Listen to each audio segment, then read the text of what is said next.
ಮತ್ತೆ ಹೇಳು. ಮನೆಯಲ್ಲಿ ಯಾರು ಇಲ್ಲ, ಇರಬೇಕಾದರೂ ಮನೆಯಲ್ಲಿ ಯಾರು ಇಲ್ಲ.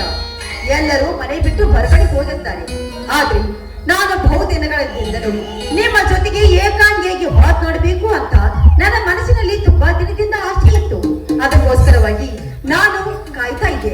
ಆದ್ರೆ ಆ ಅವಕಾಶವನ್ನು ದೇವರು ಇವತ್ತು ನನಗೆ ಒದಗಿಸಿ ಕೊಟ್ಟಿದ್ದಾನೆ ಎಂದ ಮೇಲೆ ಬನ್ನಿ ಕುಳಿತುಕೊಳ್ಳಿ. ಯಾಕೆ ಅಲ್ಲಿ ನಿಂತಿದ್ದೀರಲ್ಲ? ನಿನ್ನೊಂದಿಗೆ ಮಾತನಾಡುವಷ್ಟು ಸಮಯ ನನಗಿಲ್ಲ. ರಾಜು ಬಂದ ನಂತರ ಹೇಳು, ನನ್ನನ್ನು ಪುನಃ ಭೇಟಿ ಆಗು ಎಂದು. ಎಲ್ಲಿ ಕಾಮರಾಜ್ ಮುಂದಿಟ್ಟಿದ್ದಾದ್ರೆ ನನ್ನ ಮೇಲೆ ಹಾನಿಯಾಗಿದೆ ನಿಮಗೆ. ಮರಬೇಕೈತೆ ನೋಡಿ, ನಾನು ಕೂಡ ನಿಮ್ಮ ಜೊತೆಗೆ ಮಾತನಾಡಬೇಕು ಅಂತ ಆಸೆ ಇತ್ತು. ಆದ್ರೆ ನಾನು ನಿಮ್ಮ ಹತ್ತಿರ ಕೇಳುವುದು ಒಂದೇ ಉತ್ತರ, ಅದು ನನ್ನ ಛಲ. ನಿನ್ನ ಹರಪ್ರಾಣ ನನಗೆ ಬೇಕಾಗಿಲ್ಲ. ತಾಳಿ ಕಟ್ಟಿಸಿಕೊಂಡಿರುವ ಹೆಂಡತಿನೇ ಈ ಮನೆಯಿಂದ ಹೊರಟೋಗಿರುವಾಗ ಹೇಗಾದರೂ ಮಾಡಿ ಆ ರಾಜನನ್ನು ನಿನ್ನ ಬಲೆಯಲ್ಲಿ ಕೆಡಬೇಕು. ಮುಂದೆ ಈ ಅರಮನೆಗೆ ನೀನು ಮಹಾರಾಣಿಯಾಗಿ ಮೆರೆಯಬಹುದು. ಸಮಯ ಒದಗಿ ಬಂದಾಗ ಪುನಃ ನಾನು ನಿನ್ನ ಮಿಲನ ಕೂಡ ಆಗಬಹುದು. ಇಂಥ ಸುಸಂಗ ಕಳೆದುಕೊಂಡು ನಿರಾಶೆ ಹೊಂದದಿರು ಸರೋಜ. ಇದಕ್ಕೆ ಪ್ರೋತ್ಸಾಹ ನಾನು ನೀಡುತ್ತೇನೆ.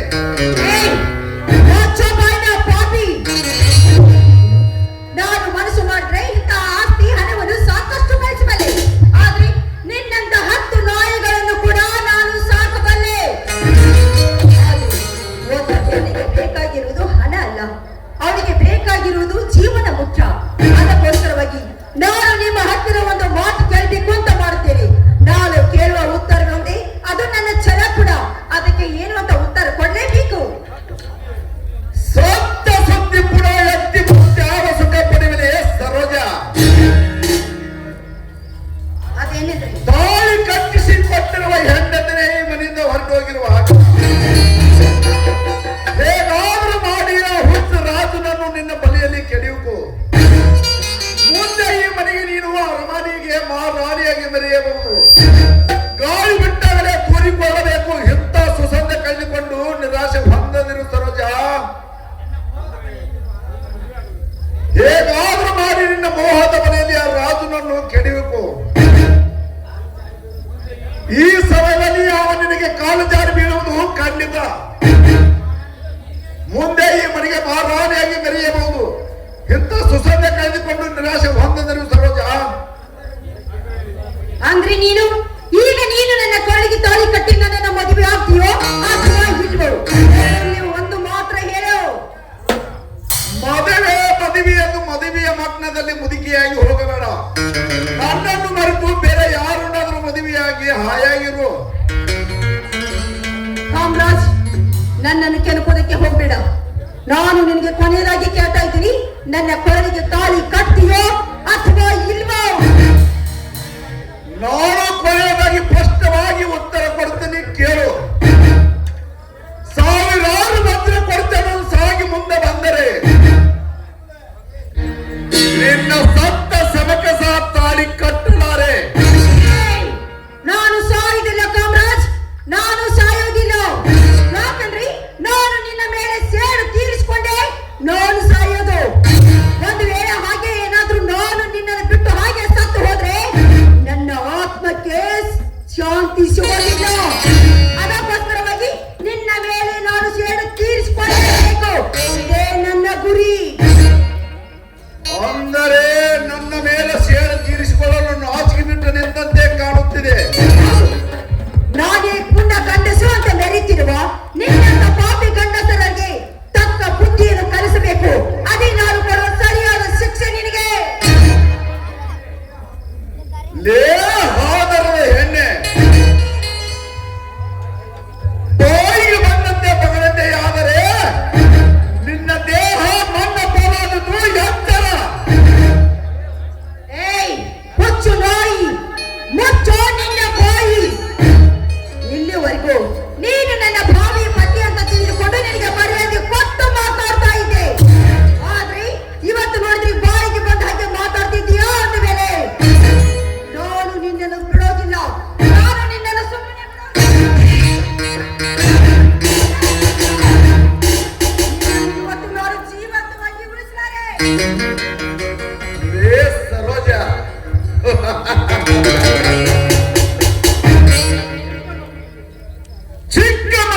ಚೂರಿ ತೋರಿಸಿ ಹೆದರಿಸಿದಂತೆ ಚೂರಿ ತೋರಿಸಿ ಹೆದರಿಸಲು ಬಂದರೆ ಹೆದರುವ ಬೆಪ್ಪ ನಾನಲ್ಲ.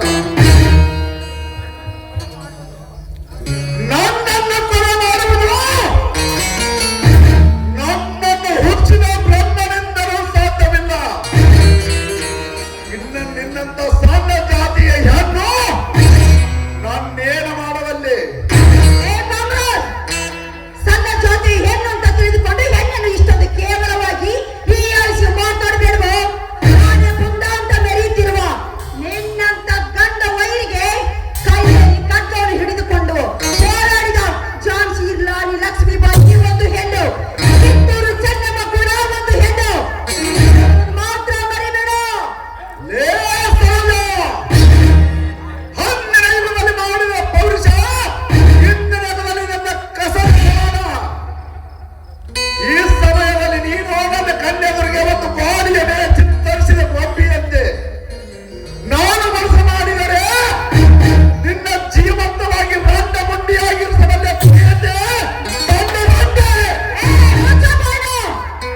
ರಂಡೆ ಮುಂಡೆ ಅಂತ ಬಾಯಿಗೆ ಬಂದ ಹಾಗೆ ಮಾತಾಡಿದ್ರೆ ಮಾತನಾಡುತ್ತಿರುವ ಈ ನಿನ್ನ ನಾಲಿಗೆ ಸೀಳಿ ಬಿಡ್ತೀನಿ. ನಿನ್ನ ರಕ್ತವನ್ನು ಕುಡಿದು ನಿನ್ನ ಪಾಲಿಗೆ ತುರ್ಕಿ ಹಾಕ್ತೀನಿ.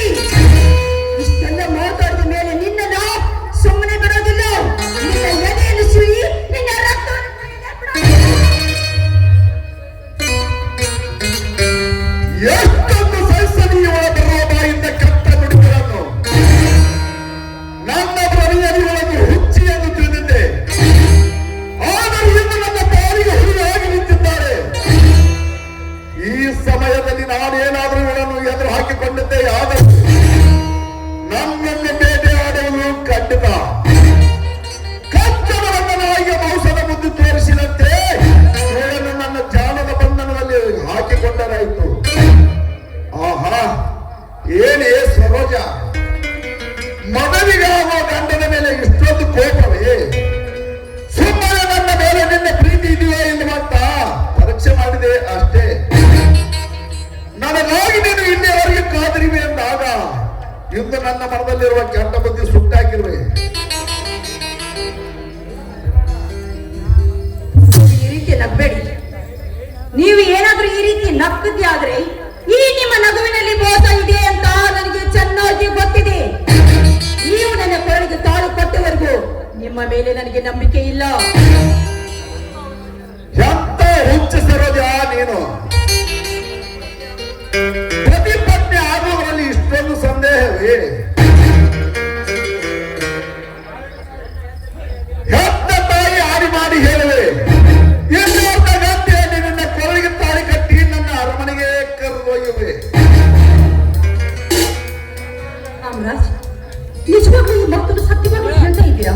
ಹಾಗಾದ್ರೆ ಖಂಡಿತವಾಗ್ಲೂ ನೀವು ನನ್ನ ಕೊರಳಿಗೆ ತಾಳಿ ಕಟ್ತೀರಾ? ಇಷ್ಟೊಂದು ಸಂಶಯ ಪಡ್ತೀಯ ಸರೋಜ ನೀನು?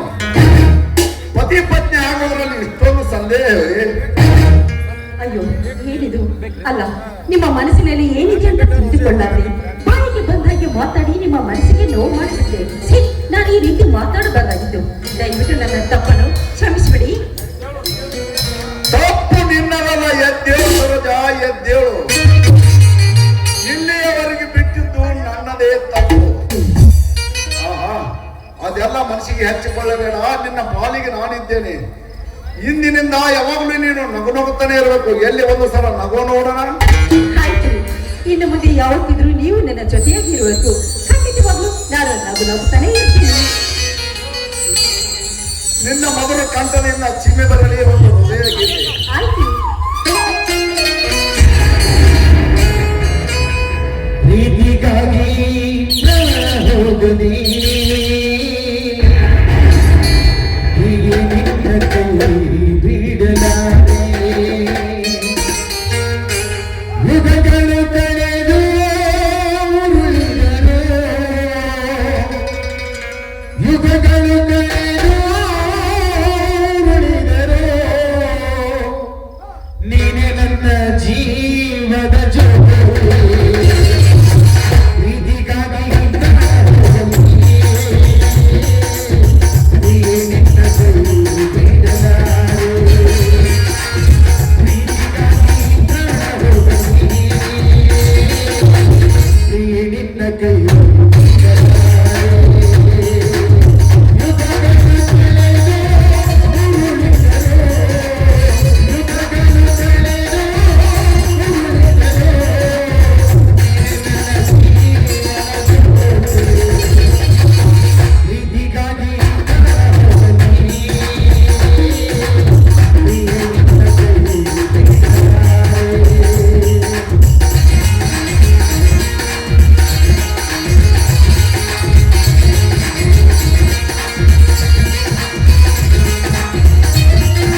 ನನ್ನ ಪಾಲಿಗೆ ದೇವರಾಗಿ ಬಂದು ನೀವು ನನ್ನ ಕೊರಳಿಗೆ ತಾಳಿ ಕಟ್ಟಿದ್ರಿ ಅಂತ ಸೌಭಾಗ್ಯವಂತೆ ಬೇರೆ ಯಾರೂ ಇಲ್ಲ.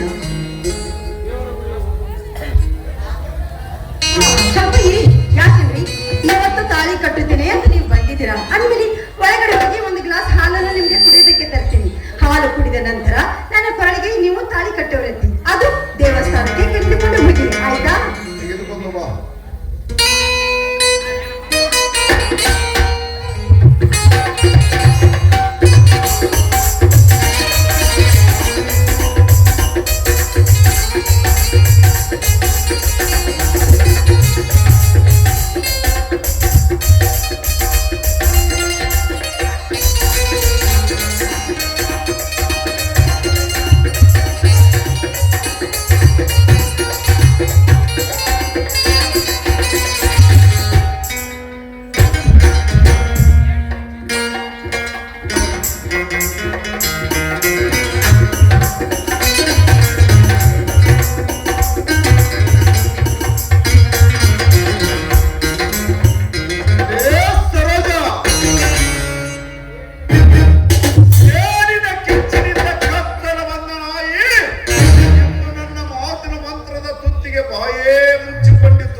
ಜನತೆಗೆ ಗೊತ್ತಿದೆಯಲ್ಲ, ನಾನೇಕೆ ನನ್ನ ಬಾಯಿಂದ ಹೇಳಿ ಬಾಯಿ ಹೊಸ ಮಾಡಿಕೊಳ್ಳಲಿ?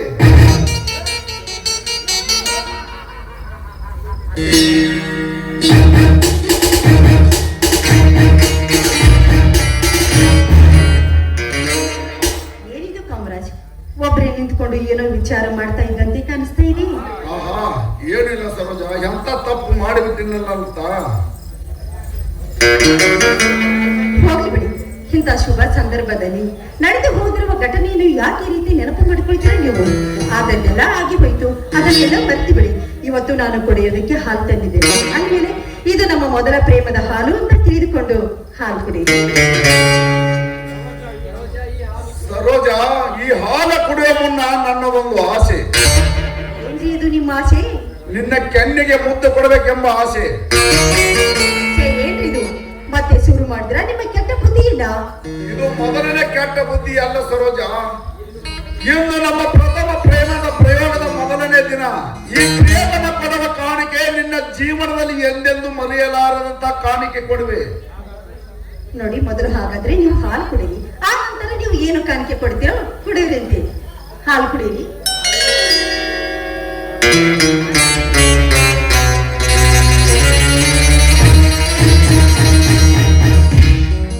ಏನ್ರಿ ಇದು? ಹಾಲು ಕುಡಿಯುವಾಗ ಇಷ್ಟಕ್ಕೆ ಅವಸರ ಮಾಡ್ತಾ ಇದ್ದೀರಾ ನೀವು? ನಾನೇನ್ ಅವಸರ ಮಾಡಿದೆ? ಏನ್ ಮಾಡಿದಿರ ಅಂತ ಕೇಳ್ತಾ ಇದ್ದೀರಲ್ಲ. ಅಲ್ಲ ರೀ, ನೀವು ಹಾಲು ಕುಡಿತಿರ್ಬೇಕಾದ್ರೆ ಅವಸರ ಮಾಡಿದನ್ನು ನೋಡಿದ್ರೆ ಶುದ್ಧ ನನ್ನ ಕಣ್ಣಿಗೆ ನೀವು ಹಾವಿ ಹಾಲು ಕುಡಿದಂತೆ ಆಯ್ತು. ನಿನ್ನ ಕಣ್ಣಿಗೆ ಹಾವಾಗಿ ಕಂಡರೆ ಮತ್ತೇಕೆ ಹಾಲು ಕುಡಿಸಿದೆ? ನಾನು ನಿಮ್ಮ ಮೇಲೆ ಇಟ್ಟಿರುವ ಭಕ್ತಿ, ವಿಶ್ವಾಸ, ಪ್ರೇಮ. ನನ್ನ ಮೇಲೆ ಇಟ್ಟಿರುವ ಭಕ್ತಿ, ಪ್ರೀತಿ, ವಿಶ್ವಾಸ, ಗೌರವಕ್ಕೆ ನಾನು ನಿನಗೆ ಪ್ರಸಾದ ಕೊಡುವುದು ಬೇಡವೇ? ನೀವು ನನಗೆ ಏನು ಪ್ರಸಾದ ಕೊಡ್ತೀರಾ ಅಂತ ನನಗೆ ತುಂಬಾ ಚೆನ್ನಾಗಿ ಗೊತ್ತು ಬಿಡ್ರಿ. ನನಗೆ ನಾಚಿಕೆ ಆಗತ್ತೆ. ನಿನಗೆ ನಾಚಿಕೆ ಆಗುವುದಾದರೆ ನನ್ನದೊಂದು ಉಪಾಯ. ನೀನು ಕಣ್ಣು ಮುಚ್ಚಿಕೋ, ಒಂದೇ ಒಂದು ನಿಮಿಷದಲ್ಲಿ ಕೊಟ್ಟು ಬಿಡುವೆ ನನ್ನ ಪ್ರೇಮದ ಕಾಣಿಕೆ. ಮುದ್ದು ಕೊಡುವಾಗ ಯಾರಾದ್ರೂ ನೋಡಿದ್ರೆ ಹೇಗೆ ಅಂತ? ಯಾರು ನೋಡದಂತೆ ಮುಗಿಸುವುದೇ ನನ್ನ ಕಾರ್ಯ. ಸುಮ್ಮನೆ ಸಮಯ ವ್ಯರ್ಥ ಆಗಿ ಹೋಗುತ್ತಿದೆಯೇ, ಮೊದಲು ಕಣ್ಣು ಮುಚ್ಚಿಕೋ. ಸರಿ, ಹಾಗಾದ್ರೆ ನಾನು ಕಣ್ಣು ಮುಚ್ಕೊಳ್ತೀನಿ, ಬೇಗ ಕೊಡಿ. ಸರೋಜ, ನಾನು ಮುತ್ತು ಕೊಡುವವರೆಗೆ ನೀನು ಕಣ್ಣು ತೆರೆಯುವುದರೆಂದು ನನಗೆ ಪ್ರಾಮಿಸ್ ಮಾಡು. ಸತ್ಯವನ್ನು ಹೇಳ್ತಾ ಇದ್ದೀನಿ, ನೀವು ಮುತ್ತು ಕೊಡುವವರೆಗೂ ನಾನು ಕಣ್ಣು ತೆರೆಯುವುದಿಲ್ಲ. ಬೇಗ ಕೊಡ್ರಿ, ಯಾರಾದ್ರೂ ನೋಡಿದ್ರೆ ಹೇಗೆ? ಕೊಡುತ್ತೇನೆ, ಆಯ್ತು, ತಲೆ ಪ್ಲೀಸ್.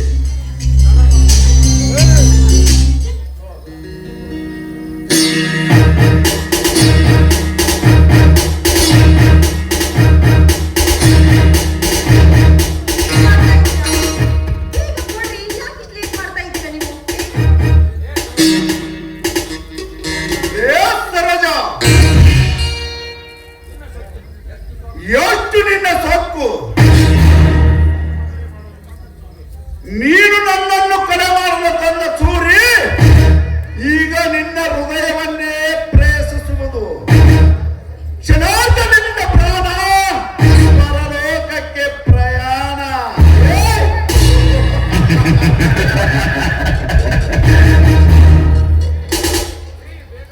ರೀ, ಬೇಗ ಮುದ್ದು ಕೊಡ್ರಿ. ಅಲ್ಲ ರೀ, ನೀವು ಮುದ್ದು ಕೊಡೋ ವೇಳೆಯಲ್ಲಿ ಯಾರಾದ್ರೂ ಬಂದು ನೋಡಿದ್ರೆ ಹೇಗೆ? ಕೊಡುತ್ತೇನೆ ತಡಿಯೇ ನನ್ನ ಪ್ರೇಸಿ. ಯಾರು ನೋಡುವಂತೆ ಮುಗಿಸುವುದೇ ನನ್ನ ಕಾರ್ಯ.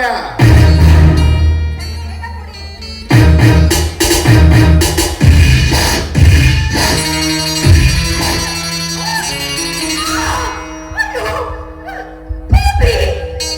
ಅನ್ಯಾಯವಾಗಿ ನನ್ನ ಪ್ರಾಣವನ್ನು ತೆಗೆದುಬಿಟ್ಟಿಯಲ್ಲ, ನೀಚ! ಇಲ್ಲ, ಒಂದು ಹೆಣ್ಣಿನ ಮೇಲೆ ಇಷ್ಟೊಂದು ದೌರ್ಜನ್ಯವನ್ನು ಮಾಡ್ತಾ ಇದೆಯಲ್ಲ, ನೀನು ಒಬ್ಬ ಗಂಡಸಿನ ಸೆಂಡ! ನಾನೊಬ್ಬ ಸಣ್ಣನಾಗಿದ್ದರೆ ನಿನ್ನ ಮೆಂಡನಾಗುತ್ತಿರಲಿಲ್ಲ. ಇಲ್ಲದೆ ಗಂಡನಿಲ್ಲದ ಕೈಯಾರಿ. ಮುಂದಿನ ಜನ್ಮ ಅಂತ ಇದ್ದರೆ ಮತ್ತೆ ಭೇಟಿ ಅವನ ಬರುತ್ತದೆ. ಗುಡ್ ಬಾಯ್. ಸರೋಜ, ಸರೋಜ, ಯಾರಿದ್ದೀರಮ್ಮ ಮನೆಯಲ್ಲಿ? ಅಂತೂ ರೋಗಿ ಸಾಯುವ ಸಮಯದಲ್ಲಿ ಒಬ್ಬ ಪುಣ್ಯಾತ್ಮ ಬಂದಂತೆ ಕಾಣುತ್ತದೆ. ಈ ರೋಗಿಯನ್ನು ಕಂಡು ಔಷಧ ಕುಡಿಸುವುದು ಖಂಡಿತ. ಕುಡಿಸಿದ ನಂತರ ಔಷಧ ವಿಷ ಎಂದು ಸರ್ಕಾರಕ್ಕೆ ಸಾರಿ ನರಕದ ಪಾಪದ ಕುಂಡಲಕ್ಕೆ ತಳ್ಳಲು ಇದು ತಕ್ಕ ಸಮಯ.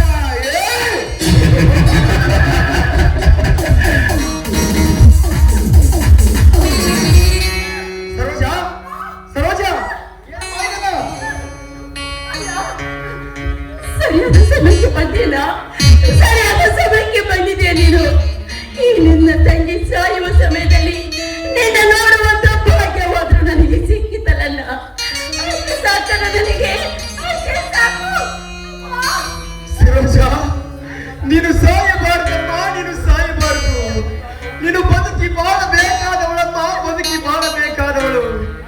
ನಿನಗೊಂದು ವರ ನೋಡಿಕೊಂಡು ನಿನ್ನ ಮದುವೆ ಮಾಡಬೇಕು ಅಂತ ನಿನ್ನ ಕರೆದುಕೊಂಡು ಬಂದು ಹೋಗುವಷ್ಟರಲ್ಲಿ ನನ್ನ ಮಾತಿನಲ್ಲಿ ವಿಶ್ವಾಸ ಬಿಡದೆ ಆತ್ಮಹತ್ಯೆ ಮಾಡಿಕೊಂಡು ಬಿಟ್ಟಿಯಲ್ಲಮ್ಮ.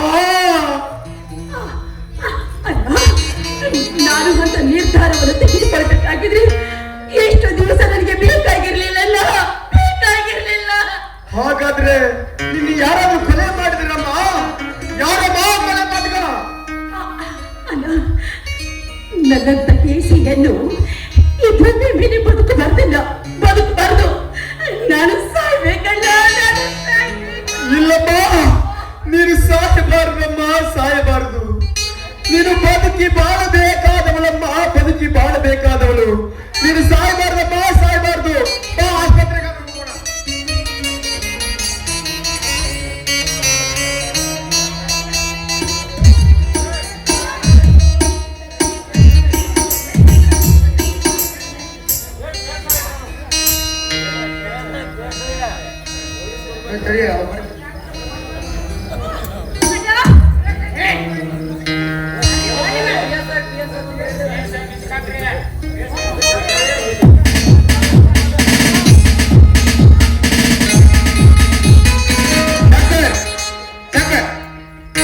ಏನ್ ಮಾಡ್ತಾ ಇದೀಯ ನೀನು?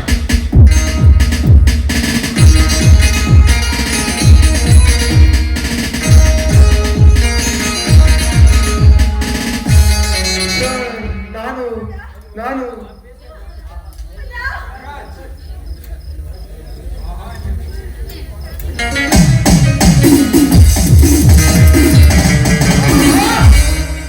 ಇವನು ಈ ಕಡೆ ಸೂರಿ ಹಿಡಿದುಕೊಂಡು ಬರುವಾಗಲೇ ನನಗೆ ಅರ್ಥವಾಗಿತ್ತು, ಇವನನ್ನು ಇವನೇ ಕೊಲೆ ಮಾಡುತ್ತಾನೆ ಎಂದು. ನೋಡಿ ಇನ್ಸ್ಪೆಕ್ಟರ್, ಇವನು ಕೊಲೆ ಮಾಡಿರುವುದು ನೀವು ಕಣ್ಣಾರೆ ಕಂಡಿದ್ದೀರಾ? ಇವನೇನಾದ್ರೂ ನೀವು ಅರೆಸ್ಟ್ ಮಾಡದೇ ಇದ್ದರೆ ನಾಳೆ ನಿಮ್ಮ ಮೇಲೆ ನಾನು ಆಕ್ಷನ್ ತೆಗೆದುಕೊಳ್ಳಬೇಕಾಗುತ್ತದೆ. ಪರು ಎಚ್ಚರ.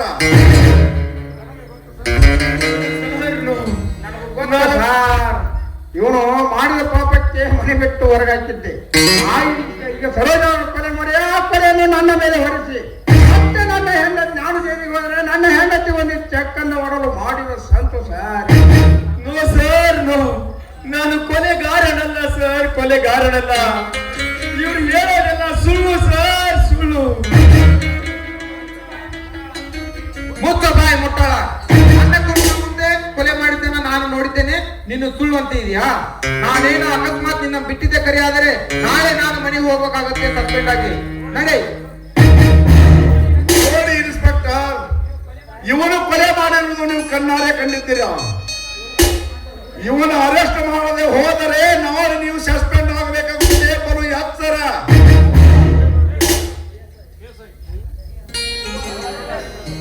You are under arrest Shankar. ನಡೆ. ನಾನು ಕೊಲೆಗಾರನಲ್ಲ ಸರ್, ಕೊಲೆಗಾರನಲ್ಲ. ಅವನು ನನ್ನ ಸಾಕು ತಂಗಿ ಸರ್, ಅವಳನ್ನು ನಾನು ಏಕೆ ಕೊಲೆ ಮಾಡಲಿ? ನಾನು ಕೊಲೆಗಾರನಲ್ಲ ಸರ್, ಕೊಲೆಗಾರನಲ್ಲ. ಪ್ಲೀಸ್ ಸರೋಜಾ, ಈ ಹೆಣ್ಣಿನ ಜೀವ ಉಳಿಸುವುದಕ್ಕಾಗಿ ಇವರು ಎಲ್ಲರ ಮುಂದೆ ನಿನ್ನ ಕೊಲೆ ಯಾರು ಮಾಡಿದಾರೆಂದು ಹೇಳಮ್ಮ ತಂಗಿ. ನಿನ್ನ ಕೈ ಮುಗಿದು ಬೇಡಿಕೊಳ್ಳುತ್ತೇನಮ್ಮ. ಇವರು ಎಲ್ಲರ ಮುಂದೆ ನಿನ್ನ ಕೊಲೆ ಯಾರು ಮಾಡಾರಂತ ಹೇಳಮ್ಮ ತಂಗಿ.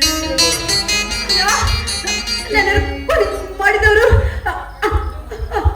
ಅಯ್ಯೋ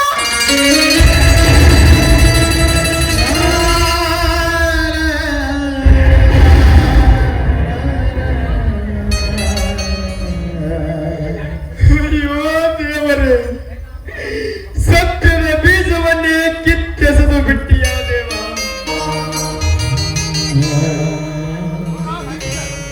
ನೀನೊಬ್ಬ ದೇವರು, ಕೊಲೆಗಾರನಲ್ಲ ನಾನು ಎಷ್ಟೇ ಅಂತ ಹೇಳಿದರು. ಸತ್ಯವನ್ನ ಕಾಣುತ್ತಿದ್ದ ನನ್ನ ತಂಗಿಯ ಪ್ರಾಣವನ್ನೇ ಬಿಚ್ಚಿ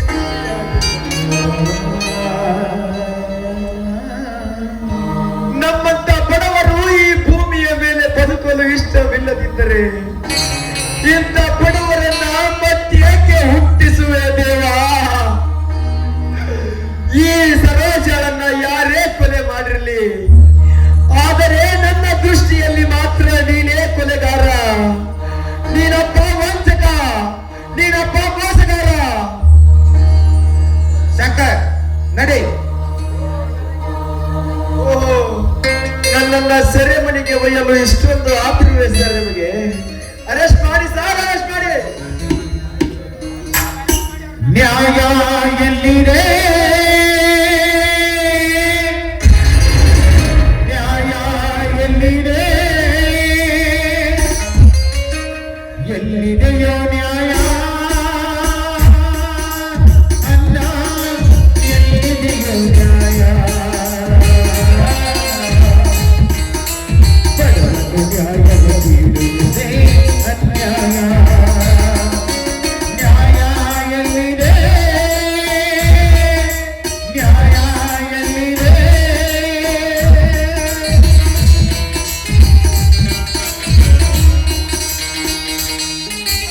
mister inspector, mister Raju, mister Kamaraj,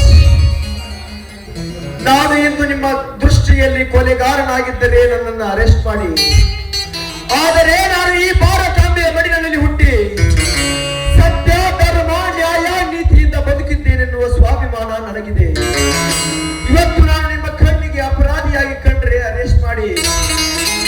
ಆದರೆ ನಾನು ನಿರಪರಾಧಿ ಅಂತ ಗೊತ್ತಿದ್ದು ನನ್ನನ್ನು ಅಪರಾಧಿ ಮಾಡುವನ್ನಾಗಿ ಮಾಡೋರು ಯಾರಾದ್ರೂ ಈ ದೇಶದಲ್ಲಿ ಬದುಕಿದ್ರ ಮುಂದೊಂದು ದಿನ ಅವರು ತಮ್ಮ ಹೆತ್ತ ತಾಯಿ ಮೇಲೆ ಹಾಲು ಕುಡಿದು ತನ್ನ ತಾಯಿಯನ್ನೇ ಗರ್ಭ ಮಾಡುವ ಭ್ರಷ್ಟ ಭಾರತೀಯ ಅಂತ ಕರ್ತೀನಿ ಸರ್. ನಿಮಗೆ ಕೈ ಮುಗಿದು ಬೇಡಿಕೊಳ್ಳುತ್ತೇನೆ, ಸತ್ಯ ನನ್ನ ಸರೋಜಾಳ ಶವ ಸಂಸ್ಕಾರವನ್ನ ನಾನೇ ಮಾಡುತ್ತೇನೆ. ದಯವಿಟ್ಟು ಅದೊಂದು ಅನುಮತಿಯನ್ನು ಮಾಡಿಕೊಡಿ ಸರ್, ಮಾಡಿಕೊಡಿ. ಶಂಕರ್, ಆ ಶವ ಮುಟ್ಟಲು ನಾನು ಅವಕಾಶ ಕೊಡುವುದಿಲ್ಲ. ಇಲ್ಲ ಸರ್, ಇಲ್ಲ.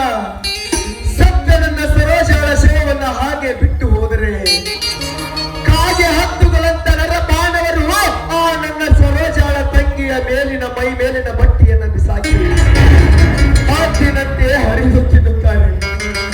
ಅವರನ್ನ ಬಿಟ್ಟು ನಾನೆಲ್ಲಿಗೂ ಹೋಗಲಾರೆ, ಅವರನ್ನ ಬಿಟ್ಟು ನಾನೆಲ್ಲಿಗೂ.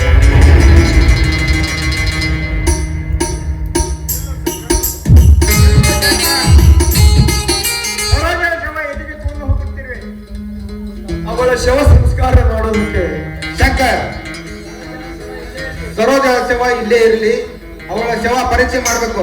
ನೀನು ಮುಟ್ಟೋ ಹಾಗಿಲ್ಲ, ನಡಿ. ನೀವು ಆ ಸರೋಜಾಳ ಶವ ಸಂಸ್ಕಾರವನ್ನ ಪರೀಕ್ಷೆ ಮಾಡುವುದಾದರೆ ಮಾಡಿ, ನಾನೇ ಕರೆದುಕೊಂಡು ಬರುತ್ತೇನೆ. ಆದರೆ ಸಾಕು ತಂಗಿಯಂತಿರುವ ನನ್ನ ದೇವತೆ ಆ ಸರೋಜಾಳ ದೇಹ ಮಾತ್ರವನ್ನ ನಾನು ಯಾರಿಗೂ ಒಪ್ಪಿಸಲಾರೆ ಸರ್, ಯಾರಿಗೂ ಒಪ್ಪಿಸಲಾರೆ. ಅವ ಶವ ಸಂಸ್ಕಾರ ಮಾಡುವವರೆಗೂ ನನ್ನ ಬಿಟ್ಟು ಬಿಡಿ sir. No sir, no Shankar, ನೀ ಎಷ್ಟೇ ಬಲವಂತ ಮಾಡಿದ್ರು ಅದು ಪರೀಕ್ಷೆ ಮಾಡಲೇಬೇಕು. ನಡಿ ಇಲ್ಲಿಂದ.